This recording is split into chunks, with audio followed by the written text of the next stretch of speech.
Samahan nyo nga kami ngayong araw na to. Gagawa nga pala ako ng merienda ko gamit tong electric kettle at saka naman tong electric cooker ng Hodek. At bago ngayon ay mag-unbox muna tayo. Ito nga pala yung Hodek Multifunctional Electric Cooker. 4-liter large capacity na nga pala ito. With steamer na nga pala siya at meron na free spatula, sponge at spoon. At meron nga pala tong 3 levels ng heat. Sobrang laki nga nito kaya marami-rami na din yung maluluto dito. Dahil nonstick na nga to, pwede pala dito magprito. Pwede rin pala saing dito. At hindi lang yun, pwede na rin kayong mag-steam ng siopaw, siomay at kung ano man. At bago ko nga gamitin, hinugasan ko na muna. At isa pa sa kinagandahan nito, yung cable wire niya ay hindi na kailangan pa ng adapter. Kaya ano bang inaantay natin? Tara, magluto na tayo. Nagpakulo na ako ng tubig bago ko ilagay yung noodles.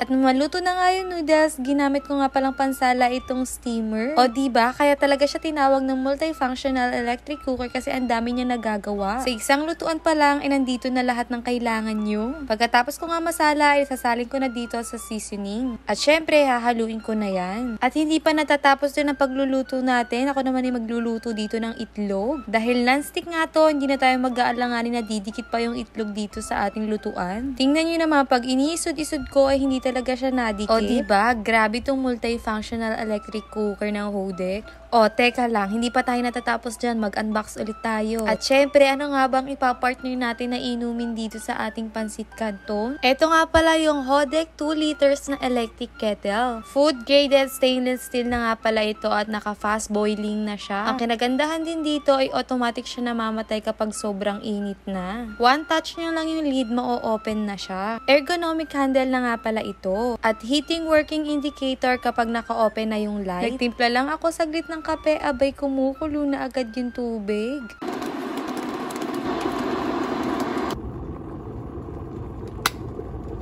Eto nga din pala yung odorless inner liner, guardian water, drinking safety, at saka easy to clean. Pagkatapos ko nga magtimpla, kain na. Ilalagay ko na lang pala sa yellow basket or comment section.